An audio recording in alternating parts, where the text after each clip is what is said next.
श्रोताओं, सादर नमस्कार। जय माँ कालिका। आप सभी को माँ दुर्गा की नव शक्तियों का दूसरा स्वरूप माँ ब्रह्मचारिणी के नवरात्रि की बहुत बहुत शुभकामनाएं। यहाँ ब्रह्म शब्द का अर्थ तपस्या है। ब्रह्मचारिणी अर्थात तप की चारिणी, तप का आचरण करने वाली। ऐसा भी कहा जाता है, वेद सतत्वम तपो ब्रह्म। वेद, तत्व और तप ब्रह्म शब्द के अर्थ हैं। ब्रह्मचारिणी देवी का स्वरूप पूर्ण ज्योतिर्मय एवं अत्यंत भव्य है। इनके दाहिने हाथ में जप की माला एवं बाएं हाथ में कमंडलू रहता है। अपने पूर्व जन्म में जब ये हिमालय के घर में पुत्री रूप में उत्पन्न हुई थी, तब नारद जी के उपदेश से इन्होंने भगवान शंकर को अपने पति के रूप में पाने के लिए कठिन तपस्या की थी। इस कठिन तपस्या के कारण तपश्चारिणी अर्थात ब्रह्मचारिणी नाम इनका हुआ। 1000 वर्षों तक इन्होंने केवल फल मूल खाकर ही समय बिताया। 100 वर्षों तक शाक पर इन्होंने निर्वाह किया।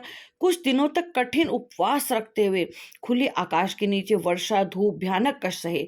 इस कठिन तपस्या के बाद 3000 वर्षों तक केवल जमीन पर टूटे गिरे हुए बेलपत्रों को खाकर ही माँ ने समय बिताया। भगवान शंकर की आराधना करती रहीं। उसके बाद इन्होंने सूखे बेलपत्रों को खाना भी छोड़ दिया। कई हजार सालों तक निर्जला और निराहार तपस्या की।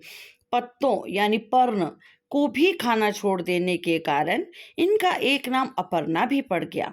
कई हजार वर्षों की इस कठिन तपस्या के कारण माँ ब्रह्मचारिणी देवी का यह पूर्ण जन्म का शरीर एकदम क्षीण हो उठा। वो अत्यंत ही कृशकाय हो गई थी। उनकी ये दशा देखकर उनकी माँ मैना बहुत दुखी हुई। उन्होंने इस कठिन तपस्या से उन्हें बाहर निकालने के लिए आवाज दी, ओ माँ, अरे नहीं, ओ नहीं। तब से देवी ब्रह्मचारिणी का पूर्व जन्म का एक नाम उमा भी पड़ गया था। उनकी इस तपस्या से तीनों लोकों में हाहाकार मच गया था। देवता, ऋषि, सिद्धगण, मुनि सभी ब्रह्मचारिणी देवी की इस तपस्या को अभूतपूर्व पुण्य कृत्य बताते हुए उसकी सराहना करने लगे। अंत में पितामह ब्रह्मा जी ने आकाशवाणी के द्वारा उन्हें संबोधित करते हुए प्रसन्न स्वरों में कहा, हे देवी, आज तक किसी ने ऐसी कठोर तपस्या नहीं की थी। ऐसी तपस्या तुम्ही से संभव थी। तुम्हारे इस अलौकिक कृत्य की सभी चारों दिशाओं में सराहना हो रही है। तुम्हारी मनोकामना सर्वतोभावेन परिपूर्ण होगी। भगवान चंद्रमौली शिवजी तुम्हें पति के रूप में प्राप्त होंगे। अब तुम तपस्या से विरत होकर घर लौट जाओ। शीघ्र ही तुम्हारे पिता तुम्हें बुलाने आ रहे हैं।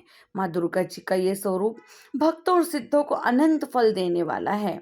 इनकी उपासना से मनुष्य में तप, त्याग, वैराग्य, सदाचार, संयम की वृद्धि होती है। जीवन के कठिन संघर्षों में भी उसका मन अपने कर्तव्य पथ से विचलित नहीं होता। माँ ब्रह्मचारिणी देवी की कृपा से उसे सभी तरफ सिद्धियां मिलती हैं। वो जहां भी जाता है वहीं उसकी जीत होती है। दुर्गा पूजा के दूसरे दिन इन्हीं के स्वरूप की उपासना की जाती है। इस दिन साधक का मन स्वाधिष्ठान चक्र में स्थित रहता है। इस चक्र में अवस्थित मन वाला योगी उनकी कृपा और भक्ति प्राप्त कर लेता है। बोलो माँ ब्रह्मचारिणी की सदा ही जय हो। प्लीज़ मेरे चैनल को लाइक, शेयर एंड सब्सक्राइब ज़रूर करें अगर आपको अच्छा लगे तो। मुझे सुनने के लिए आपका तहे दिल से बहुत बहुत धन्यवाद करती हूँ। माँ ब्रह्मचारिणी मुझ पे, मेरे परिवार पर, इस वीडियो को देखने वाले और मुझे सुनने वाले लोगों पर ज़रूर कृपा करें। बोलो माँ ब्रह्मचारिणी की सदा ही जय।